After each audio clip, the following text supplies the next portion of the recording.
हाय दोस्तों, मैं हूँ विवेक पाटिल, आपका दोस्त। ये वीडियो बनाने के पीछे दो वजह है। एक तो है अभी हाल ही में इरफान भाई है जो सोशल मीडिया पे बहुत वायरल हुए हैं, जिन्होंने जंतर मंतर पे प्रोटेस्ट के दौरान एक विषय उठाया था कि गवर्नमेंट की तरफ से कामगारों को मिलने वाला पैसा कामगारों तक के क्यों नहीं पहुंचता है, कहाँ जाता है। अगर उनके हक का 1,000 रुपये है या 500 रुपये गवर्नमेंट की तरफ से आ रहे तो उनको उतना ही रुपये मिलता क्यों नहीं है, पैसा क्यों नहीं पहुंच पाता है उन तक के। ये छोटे से विषय को लेके वो बहुत चर्चा में रहे और जिसके कारण उनके कई न्यूज़ चैनल में इंटरव्यू आए और उसके बाद वो अभी हाल ही में उनसे राहुल गांधी जी मिलने भी गए थे। और दूसरी वजह है कि हमारे एक वीडियो पे एक अंकल जी ने कमेंट करे थे कि आप सफाई कर्मचारियों को न्याय नहीं दिला पाए। तो उनसे मैं बस इतना ही कहना चाहूँगा कि हम सिर्फ प्रयास कर सकते हैं लोगों की समस्याओं को लोगों तक ज़्यादा से ज़्यादा पहुँचाने के। न्याय दिलाने की बात हम कभी नहीं करते, हम सिर्फ एक कोशिश कर सकते हैं जिससे शासन का ध्यान इस ओर जा सके बस। तो फिर भी आपने अपने दिल की बात उस कमेंट के माध्यम से रखी, इसके लिए मैं थैंक यू कहना चाहूँगा। दूसरी बात जो है, हमारे जो सफाई कर्मचारी है उन्होंने आंदोलन के बाद में जो उन्होंने निवेदन दिए थे पर उसकी रिसीव्ड कॉपी हम तक के पहुंचा नहीं पाए। उसके वजह से जो न्यूज़ रिपोर्टर्स थे कनान के, उन्होंने काफ़ी बार वो रिसीव्ड कॉपी मांगे परंतु उन तक के वो पहुंच नहीं पाए, जिसकी वजह से उन्होंने आगे की न्यूज़ नहीं लिख पाए। तो मैं जब सर्च किया कि वो निवेदन क्यों नहीं दिया गया, तो मुझे ऐसा महसूस हुआ पता नहीं उसके पीछे क्या है, क्या झोल झोल हुआ क्या नहीं हुआ। तो वो जो व्यक्ति थे जो जिन्होंने संगठन था जिनका उनको उनके नाम सर्च किया फेसबुक पे, तो वो बीजेपी के एक मंत्री या किसी के, हाँ शायद मंत्री या महामंत्री कुछ थे। तो उसके वजह से अब मुझे भी कहीं डाउट हुआ कि कहीं ये लोग भी तो सेट नहीं हो गए हो है।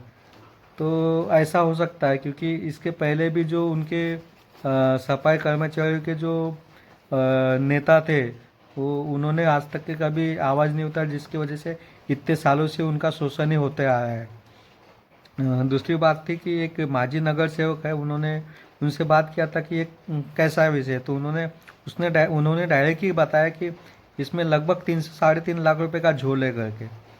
तो जैसे कि 35 से 40 कर्मचारी के लगभग काम को आते हैं, जबकि 60 से 70 कर्मचारी आना चाहिए। और ये आंकड़ा 60 से 70 ही बताया जाता है। एग्जैक्ट आंकड़ा जब तक कि आप आरटीआई में पूछोगे नहीं तब तक बताया नहीं जाता है। और ये जो कर्मचारी है इनकी नोंद सुबह से शाम तक के जो जो भी इनका वर्किंग पीरियड होगा उसमें कितने लोग आए क्या नहीं, हाजिरी मास्टर में उनका रहना चाहिए लीगल, पर उनका सादे कागज़ पे उनकी साइन ली जाती थी, जिसके कारण उनको वो रोजी शायद 30 दिन के बदले बदले 15 दिन की रोजी दी जाती होंगी। ऐसा भी हो सकता है क्योंकि उनकी वो जो मास्टर है उसमें उसकी उनकी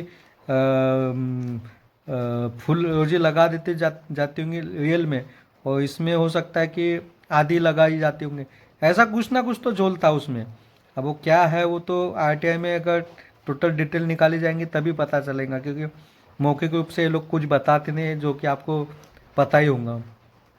और इसमें सब पूरी की पूरी गलती जो है, इसमें बहुत बड़ा जो मास्टरमाइंड इंसान है वो यहाँ के मुख्य अधिकारी साहब ही होंगे, क्योंकि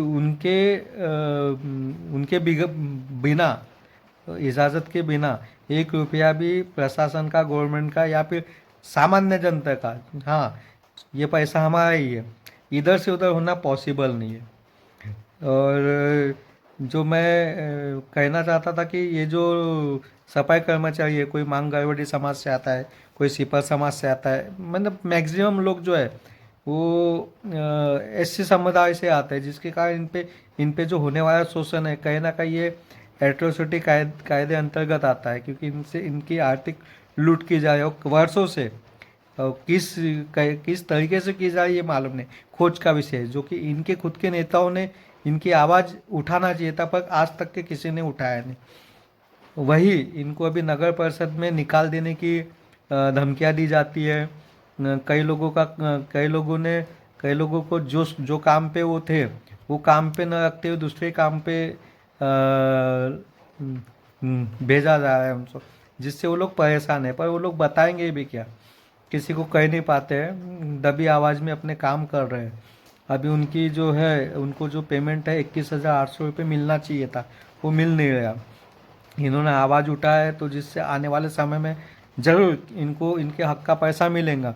पर वो इनको ही मिलेगा कि इनके जगह किसी और व्यक्ति को मिलेगा, इसकी गारंटी नहीं। अभी धीरे धीरे रूल्स जो है वो बहुत स्ट्रिक्ट हो रहे हैं। तो आने वाले समय में जरूर नगर परिषद को भी जो है लीगली इनको पेमेंट देना ही पड़ेगा। क्योंकि ऐसा नहीं किया तो आने वाले समय में जरूर कनान के एक आदि मुख्याधिकारी या जो भी दोषी है वो फंसने वाला है। क्योंकि अभी मैक्सिमम लोगों को ये चीज़ नोटिस हो चुकी है कि यार क्या कितना बड़ा झोल हो गया करके। ये समझो कि अगर 3-3.5 लाख रुपए महीने का हो है तो साल का लगभग 40 लाख के लगभग का झोल हो रहा है, जो कि 5 साल में 2 करोड़ रुपए के आसपास। वैसे भी अब 35 लोगों का हो सकता है। अगर 60 लोग और 70 लोगों का अगर ये हिसाब जोड़ा जाए तो लाखों में कितने रुपए का होगा, कोई गारंटी, क्योंकि इसमें ठेकेदार को भी कुछ पैसा बचता होगा। तो हम बात वो नहीं करेंगे, हमारा बस इतना ही कहना है कि इसमें पारदर्शिता आना चाहिए और वो जो कर्मचारी उनको न्याय मिलना चाहिए। तो यही हमारा प्रयत्न रहेगा।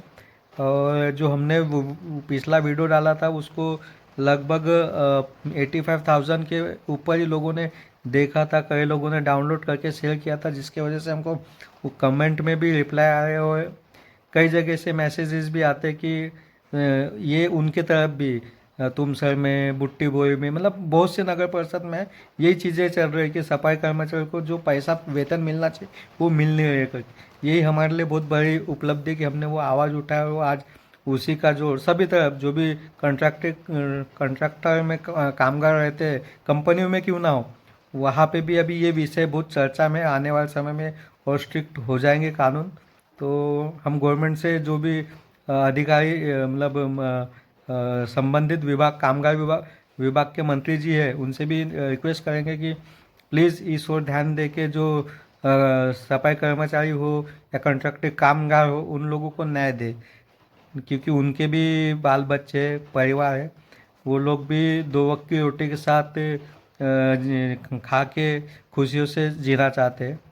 तो वीडियो आपको अगर ये हमारा अच्छा लगा हो तो प्लीज़ सिर्फ लाइक मत करें, इसे शेयर भी करें, ताकि बहुत से लोगों तक के पहुँचे और जो भ्रष्टाचार है वो टले। ठीक है, थैंक यू, बाय।